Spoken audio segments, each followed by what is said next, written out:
दोस्तों, शाम सूरज को ढलना सिखाती है,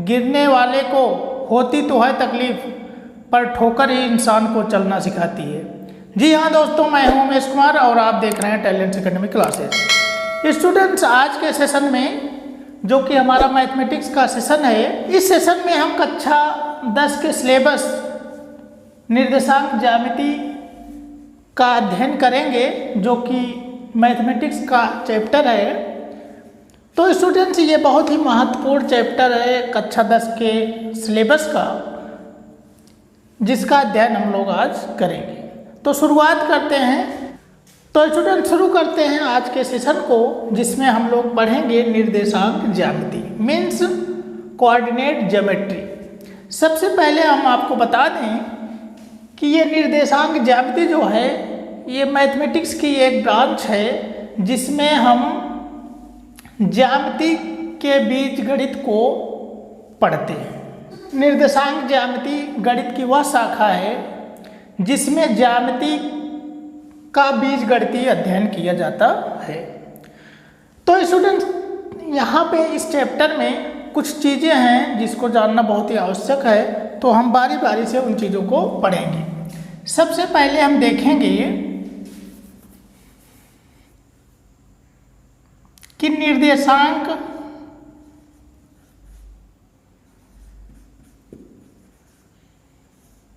अक्ष किसे कहते हैं। कोऑर्डिनेट एक्सिस, कोऑर्डिनेट एक्सिस क्या है, यहाँ पे ध्यान दीजिएगा। हम दो रेखाएं लेंगे जो एक दूसरे को लंबवत काटेंगी, और जिस बिंदु पर काटेंगे उस बिंदु को O लिखेंगे, और यहाँ पर ये रेखा, इस रेखा को हम लिखेंगे X और X डैश, और ये जो लंबवत रेखा है इसको लिखेंगे Y डैश।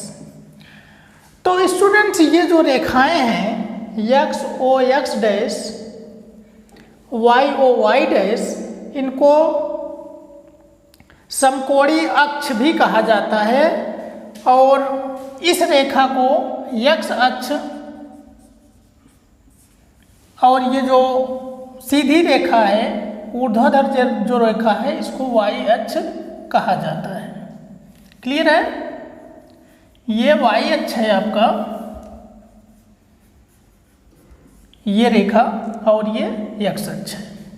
क्लियर है? और ये दोनों रेखाएं जिस बिंदु पर काटती हैं उसको O से निरूपित किया जाता है, और इसको मूल बिंदु कहा जाए। O का मतलब ओरिजिन मीन्स मूल बिंदु। क्लियर है? तो हम बात करेंगे निर्देशांक अक्ष क्या है। तो यहाँ पे जो X अक्ष है और जो Y अक्ष है, इन्हीं को निर्देशांक अक्ष कहा जाता है, मीन्स कोऑर्डिनेट एक्सिस कहा जाता है। क्लियर है? तो X O X डैश और Y O Y डैश को कोऑर्डिनेट एक्सिस कहा जाता है। क्लियर है? चलिए, अब हम बात करेंगे कार्तीय तल। कार्तीय तल किसे कहते हैं? कार्तीय तल का मतलब होता है कार्टेशियन प्लेन। ठीक है? कार्टेशियन प्लेन किसे कहते हैं? ऐसा समतल, कार्तीय तल का मतलब ऐसा समतल जिसमें X अक्ष और Y अक्ष होते हैं, उसको कार्तीय तल कहा जाता है। ऐसा समतल जिसमें X अक्ष और Y अक्ष उपस्थित हो, उसको क्या कहा जाता है? कार्तीय तल। कहने का मतलब, कार्तीय तल को आप कैसे डिफाइन करेंगे? वह तल जिस पर X अक्ष और Y अक्ष उपस्थित हो या स्थित हो, उसको कहा जाता है कार्टेशियन प्लेन। कार्तीय तल, या इसको X Y, क्योंकि X अक्ष और Y अक्ष दोनों इस पर रहता है, इसलिए इसको X Y तल भी कहा जाता है। चाहे X Y तल कहें, चाहे कार्तीय तल कहें, दोनों एक ही चीज हुआ। तो कार्तीय तल क्या है? ये जो आपका ये पूरा प्लेन है जिसपे X अक्ष और Y अक्ष हैं, ये सारा ये प्लेन जो है कार्तीय तल कहलाता है। क्लियर है? ये जो प्लेन है ये कार्तीय तल कहलाता है, जिस पर x अक्ष और y अक्ष उपस्थित होता है। अब हम बात करेंगे कि चतुर्थांश किसे कहते हैं। चतुर्थांश मीन्स क्वाड्रेंट। क्वाड्रेंट क्या है स्टूडेंट्स? आप यहाँ पे देख रहे हैं किसी तल को,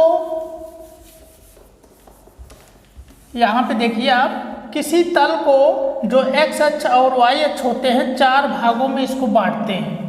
तो ये जो पहला भाग है ये वाला, यहाँ से लेकर यहाँ तक, ये जो पहला भाग है इसको प्रथम चतुर्थांश कहते हैं। प्रथम चतुर्थांश कहा जाता है। ये प्रथम चतुर्थांश है, ये द्वितीय चतुर्थांश है। ठीक है? और ये वाला यहाँ से लेकर यहाँ तक ये तृतीय चतुर्थांश है।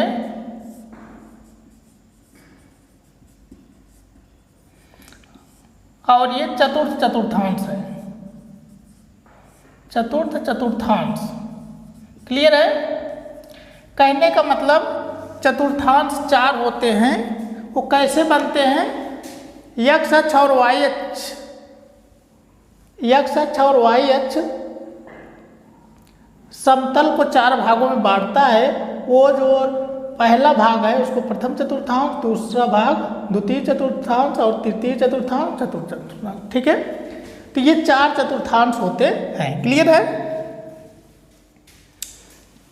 और इस चतुर्थांश का नाम भी आप लिख सकते हो, जैसे ये x o y। इस चतुर्थांश को हम क्या कह सकते हैं? यहाँ से लेकर यहाँ से इधर, इधर से इधर। तो ये जो चतुर्थांश होगा x o y इसको कहेंगे। इसको कौन सा चतुर्थांश है? x o y। क्लियर है? इस चतुर्थांश को क्या कहेंगे? x डैश, देखिए x dash o y, x dash o y, याद रखिएगा। इस चतुर्थांश को क्या कह सकते हैं? x dash o y dash, x dash o y dash. इस चतुर्थांश का क्या नाम लिख सकते हैं? x o y dash. चतुर्थ चतुर्थांश को x o y डैश भी कहा जाता है। क्लियर है?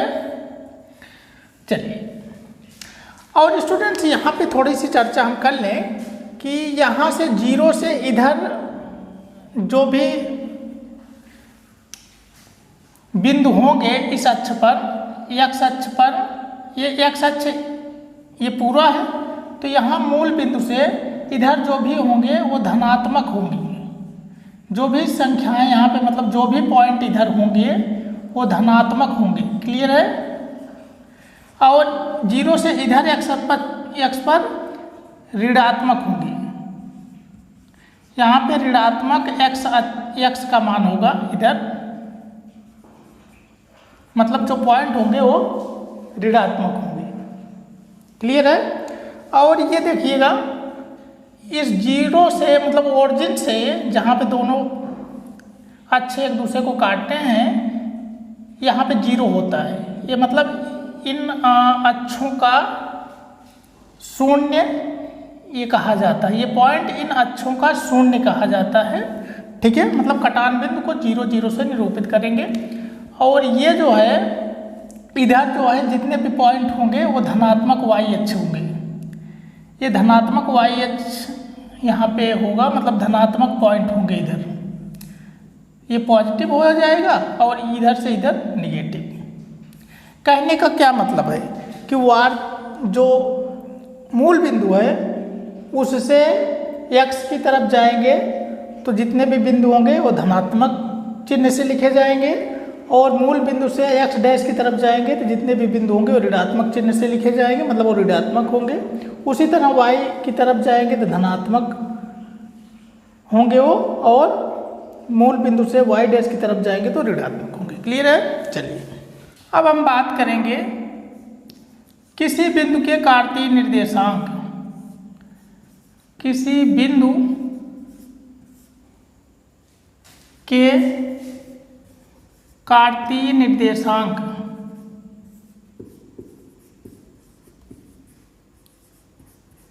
किसी बिंदु के कार्तीय निर्देशांक क्या होंगे, मतलब Cartesian coordinate of A point. Cartesian coordinate of A point हम कैसे निकालेंगे, चलिए यहाँ पे समझेंगे थोड़ा सा। ये मान लीजिए कि आपका एक कार्टेशियन प्लेन है जिस पर एक्स ओ एक्स डैश ये रेखा है और वाई ओ वाई डैश, मतलब ये एक्स अक्ष और ये वाई अक्ष। देखिए हमें कोई बिंदु यहाँ पे मान लीजिए ये है P। इस P का कार्तीय निर्देशांक क्या होगा यही हमें निकालना है। चलिए सबसे पहला काम क्या करेंगे, हमें P का कार्तीय निर्देशांक मतलब कोऑर्डिनेट, कार्टेशियन कोऑर्डिनेट निकालना है। तो सबसे पहले हम क्या करेंगे, इस P से x अक्ष पर लंब डाल देंगे, x अक्ष पर लंब डाल देंगे और इस P से y अक्ष पर भी एक लंब डाल देंगे इधर। क्लियर है। मान लीजिए कि ये M बिंदु पर काटता है और ये N बिंदु पर काटता है। ये जो PM है, PM ये x अक्ष पर लंब, x अक्ष पर लंब है, x अक्ष पर लंब, और जो PN है ये y अक्ष पर लंब है, y अक्ष पर लंब है। ये ध्यान रखने वाली बात है, ठीक है। तो स्टूडेंट सबसे पहले हम निकालेंगे OM। OM कितना है, OM कितना है, OM जितना है उतना ही NP है, ठीक है, मतलब PN भी उतना ही है। और ये क्या चीज़ है, P की y अक्ष से दूरी, ठीक है। इस P की y अक्ष से दूरी जो है हम मान लेते हैं कि x है, मतलब OM जो है उसको मान लेते हैं x, इसको माना गया है, ठीक है। इसी प्रकार हम निकालेंगे ON। ON क्या हो जाएगा, ON जितना होगा उतना ही ये PM होगा, जितना ON होगा उतना ही PM होगा। और इसका मतलब है P की x अक्ष से दूरी, ये जो PN है x अक्ष से जितना दूर है वही तो मानेंगे, P की x अक्ष से दूरी। क्लियर है। और इसको मान लेते हैं P की x अक्ष से दूरी क्या है, हमने y माना है, तो मान लेते हैं ये y, इसको माना गया है। इस प्रकार स्टूडेंट्स हम P के लिए x अक्ष से दूरी और y अक्ष से दूरी दो चीज पा गए हैं, x और y। P की x अक्ष से दूरी x है, P की y अक्ष से दूरी y है। तो इस प्रकार P को, इसलिए P के निर्देशांक क्या हो जाएंगे, इस प्रकार हम P के निर्देशांक को x y से निरूपित करेंगे। क्लियर है। P के निर्देशांक क्या होगा, x y। क्लियर है। चलिए, कहने का मतलब स्टूडेंट्स किसी बिंदु के जो कार्तीय निर्देशांक होते हैं वो क्रमित युग्म होते हैं। क्रमित युग्म यानी देखिए दो युग्म हैं, x और y के दो युग्म बने हैं, इन्हीं को क्रमित युग्म कहा जाता है। मतलब जो बिंदु होंगे उनके निर्देशांक जो है क्रमित युग्म होंगे। भुज मतलब ये पहला अवयव क्या रहता है, भुज, और दूसरा अवयव क्या है, कोटि। अब भुज और कोटि क्या है, जो क्रमित युग्म में जो दोनों अवयव रहते हैं, जो पहला रहता है उसको भुज कहा जाता है, ठीक है, पहले को भुज और दूसरे को कोटि। और ध्यान देने वाली ये बात है कि कोई बिंदु अगर P के निर्देशांक x y लिखे हैं तो इसको आप y x नहीं लिख सकते हो, ठीक है, इसको आप नहीं लिख सकते। क्लियर है, ये ध्यान रखने वाली बात है। चलिए,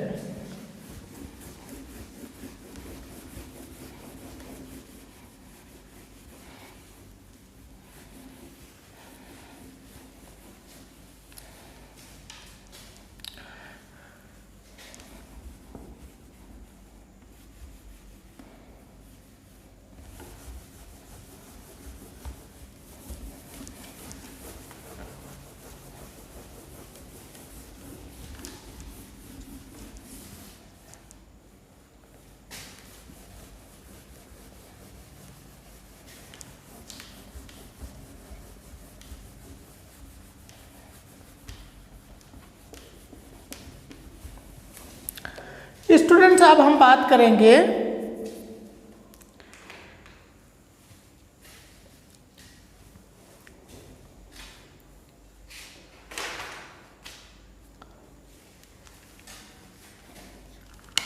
चिन्ह परिपाटी। चिन्ह परिपाटी, चिन्ह परिपाटी मीन्स कन्वेंशन ऑफ साइन। ठीक है, कन्वेंशन ऑफ साइन कहने का मतलब ये है कि जो समतल होता है निर्देशांक अक्ष उसको 4 भागों में बांटते हैं। ये प्रथम चतुर्थांश कहा जाता है इसको, फर्स्ट क्वाड्रेंट, ये सेकंड क्वाड्रेंट मतलब द्वितीय चतुर्थांश, और ये थर्ड क्वाड्रेंट। ठीक है, थर्ड क्वाड्रेंट, ये है फोर्थ क्वाड्रेंट। कहने का मतलब पहला चतुर्थांश, दूसरा चतुर्थांश, तृतीय चतुर्थांश, चतुर्थ चतुर्थांश। यहाँ पे देखिए हमने बात अभी किया था एक्स ओ एक्स डैश, ये वाई ओ वाई डैश। यहाँ से ओ से एक्स की तरफ चलेंगे तो जितनी भी बिंदु हमको मिलेंगी वो सब पॉजिटिव रहेंगी, और ओ से एक्स डैश की तरफ चलेंगे तो जितनी भी पॉइंट रहेंगे वो निगेटिव रहेंगी। ओ से वाई की तरफ जाएंगे तो सभी जो वैल्यू होंगी पॉइंट्स की वो पॉजिटिव होंगी। क्लियर है, मतलब इस पर ये सारे पॉइंट पॉजिटिव होंगे, इधर ये सारे पॉइंट पॉजिटिव होंगे, और इधर जो पॉइंट होंगे वो निगेटिव होंगे। क्लियर है, तो अब हम चिन्ह परिपाटी में ये पढ़ेंगे कि प्रथम चतुर्थांश में जो बिंदु होंगे मतलब जो x और y का जो मान होगा, किसी पॉइंट पर x और y का मान जो होगा वो चिन्ह क्या होगा। ध्यान रखने वाली बात यह है कि प्रथम चतुर्थांश में जो चिन्ह होंगे प्लस और प्लस होंगे। क्यों होंगे? क्योंकि ये देखिए यहाँ से इधर भी जाएंगे तो पॉजिटिव होगा, और यहाँ से इधर जाएंगे y अक्ष पर तब भी पॉजिटिव होगा। मतलब इस क्वाड्रेंट में जितने भी बिंदु आएंगी सब में भुज भी प्लस होगा, कोड भी प्लस होगा। मतलब x कोऑर्डिनेट भी धनात्मक होगा, y कोऑर्डिनेट भी धनात्मक होगा। x कोऑर्डिनेट धनात्मक होगा, y कोऑर्डिनेट धनात्मक होगा। किस चतुर्थांश में? फर्स्ट में। और द्वितीय चतुर्थांश में देखिए y कोऑर्डिनेट धनात्मक होगा, x कोऑर्डिनेट ऋणात्मक होगा, मतलब ऋण और धन। ये चिन्ह परिपाटी है द्वितीय चतुर्थांश में। ठीक है, और तृतीय चतुर्थांश में देखिए x जो है ऋणात्मक होगा। पहले x का लिखा जाता है, किसी भी बिंदु को निरूपित करते समय पहले x कोऑर्डिनेट लिखा जाता है, फिर y कोऑर्डिनेट। तो x वाला देखिए ऋणात्मक है और यहाँ पे y वाला भी ऋणात्मक है। कहने का मतलब इसमें जितनी भी बिंदु होंगी उनकी भुज भी ऋणात्मक होगी, कोड भी ऋणात्मक होगी। क्लियर है, चलिए। और इस चतुर्थ कोऑर्डिनेट में देखिए ये भुज जो है धनात्मक होगा, मतलब x का मान धनात्मक होगा और y का मान ऋणात्मक होगा। यही है चिन्ह परिपाटी।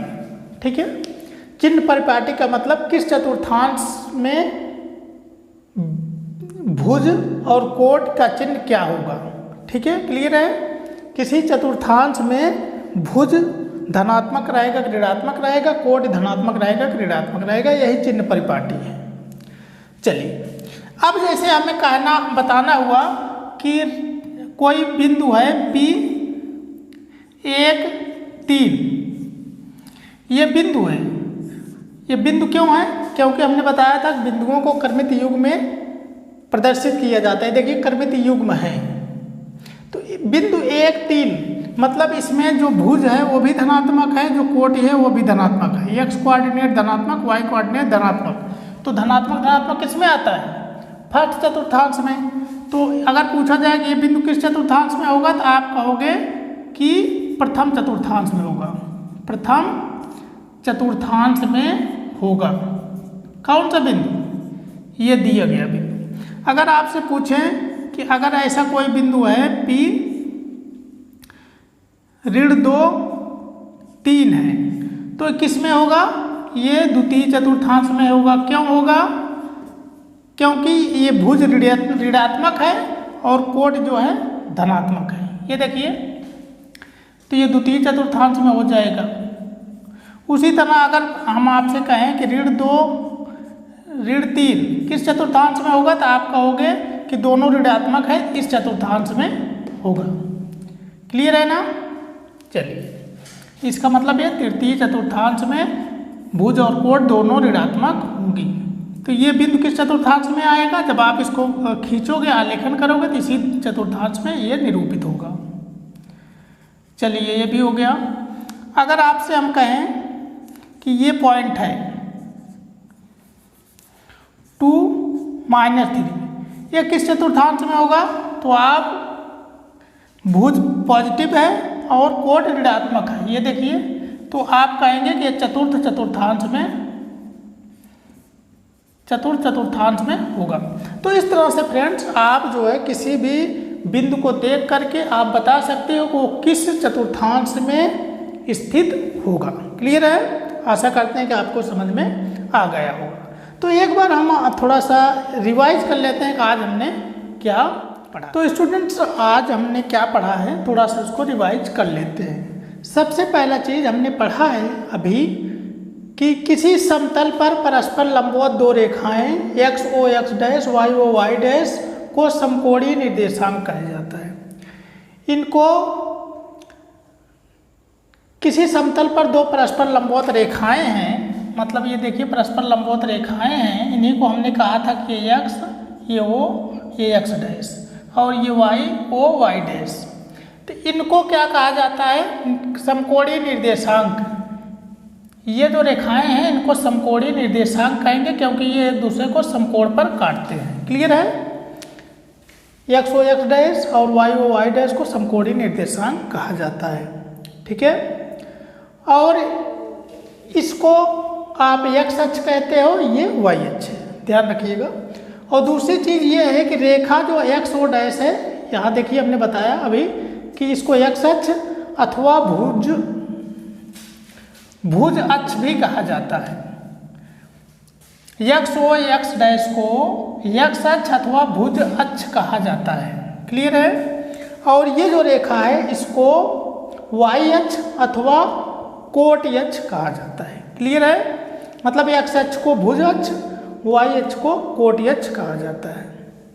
चलिए, निर्देशांक अक्षों के प्रच्छेद बिंदु को मूल बिंदु कहते हैं। मतलब ये जो निर्देशांक अक्ष हैं, ये जो निर्देशांक अक्ष हैं, ये जो जहाँ पे काटेंगी, मतलब यहाँ पे काट रही हैं, इसी को आप मूल बिंदु कहते हो। इसकी चर्चा हम लोग कर चुके हैं। मतलब निर्देशांक मतलब ये हुआ कि निर्देशांक अक्ष जहाँ पर एक दूसरे को 90 डिग्री पर काट रहे हैं, उस बिंदु को मूल बिंदु कहा जाता है। और उसका निर्देशांक मतलब मूल बिंदु का निर्देशांक 0, 0 होता है। कहने का मतलब इसका भुज भी 0 होता है और कोट भी 0 होती है। ये 0 पर एक दूसरे को काटते हैं। और यहाँ पे देखिए, वह समतल जिस पर X अक्ष और Y अक्ष स्थित होते हैं, मतलब ये प्लेन जो है जिस पर X अक्ष भी है और Y अक्ष भी है, तो ये जो प्लेन है इसको कार्तीय तल कहा जाता है, जिसकी परिभाषा हम लोग पढ़ चुके हैं। ठीक है? अब यहाँ पे देखिए, बिंदु का X निर्देशांक, अगर बिंदु का X निर्देशांक, जैसे कोई बिंदु है, ये P है, ये मान लीजिए 2 है, ये 3 है, तो बिंदु का जो X निर्देशांक है, मतलब X निर्देशांक ये है, ये Y निर्देशांक है। तो X निर्देशांक का मतलब हुआ कि बिंदु की Y अक्ष से दूरी, बिंदु की Y अक्ष से दूरी। देखिए, X निर्देशांक का मतलब यही हुआ ना, यहाँ से जितनी दूर ये होगा, मतलब X पर जितना चलेगा, Y अक्ष से जो दूरी होगी उसी को X निर्देशांक कहा जाता है। कोई बिंदु Y अक्ष से जितनी दूर होगा उसको X अक्ष का निर्देशांक कहेंगे। और कोई बिंदु X अक्ष से जितनी दूर होगा, यहाँ पे देखिए Y निर्देशांक है, तो Y निर्देशांक का मतलब है कि X अक्ष से दूरी। यहाँ पे देखिए, किसी बिंदु का Y निर्देशांक उस बिंदु की X अक्ष से दूरी के बराबर होता है। ये 3 जो है ये दूरी है, ये 3 है। ठीक है? तो मतलब X अक्ष से दूरी। X अक्ष पर स्थित प्रत्येक बिंदु की कोट 0 होती है। देखिए इसका क्या मतलब हुआ कि x अक्ष पर स्थित प्रत्येक बिंदु की कोटि, चलिए x अक्ष पर मान लीजिए यहाँ पे कोई बिंदु है, तो यहाँ पे कोई बिंदु है तो ये x पर चलेगी, मतलब x पर यहाँ पे 2, y पर 0। कहने का मतलब ये ऊपर ना तो जा रही है ना तो नीचे जा रही है, पॉइंट ना तो केवल x अक्ष पर है ना तो x अक्ष से ऊपर है ना तो वो नीचे है। जब तक x अक्ष से ऊपर और नीचे नहीं होगी तब तक हम ना तो धनात्मक y की तरफ चल पाएंगे ना तो ऋणात्मक y की तरफ। तो अगर नहीं चलेंगे तो इसका मतलब y निर्देशांक 0 होगा। y निर्देशांक 0 होने का क्या मतलब हुआ कि कोट 0 होगा। यहाँ पे देखिए x अक्ष पर चाहे यहाँ भी हो कोई पॉइंट, चाहे यहाँ कोई पॉइंट हो, चाहे यहाँ, चाहे जहाँ x अक्ष पर होगी उसका y निर्देशांक 0 होगा। मतलब क्या हुआ कि उसकी कोट 0 होगी। और उसी तरह y अक्ष पर कोई पॉइंट हम ले लेंगे, कोई भी पॉइंट ले लीजिए, तो इसका जो अब देखिएगा ये y पर तो चलेगा लेकिन x पर जब तक इधर और इधर नहीं होगा, मतलब यहाँ नहीं होगा यहाँ नहीं होगा, तब तक हम x अक्ष को कैलकुलेट नहीं कर पाएंगे। इसका मतलब भुज इसका 0 हो जाएगा। कोई बिंदु अगर y अक्ष पर है तो उसका भुज क्या होता है 0 होता है, मतलब x निर्देशांक 0 हो जाएगा। तो इस बिंदु को हम जैसे लिख सकते हैं 0, 3, मतलब y अक्ष पे 3 दूरी पर है और x अक्ष पर 0 है। इस तरह स्टूडेंट्स पहले लेक्चर में हमने इन चीज़ों को बहुत ही अच्छे से समझ लिया है और आशा करते हैं कि आप इन सारी चीज़ों को याद रखेंगे और ये समझ में आपको आया होगा। तो स्टूडेंट्स अगर ये सारी चीज़ें आपको समझ में आई हैं तो हमारे चैनल टैलेंट एकेडमी को सब्सक्राइब कर लीजिए, साथ में बेल आइकन को प्रेस कर लीजिए जिससे कि आने वाले वीडियोज़ का नोटिफिकेशन आपको सबसे पहले मिल सके। तो स्टूडेंट्स आज के लिए बस इतना ही। Thank you so much.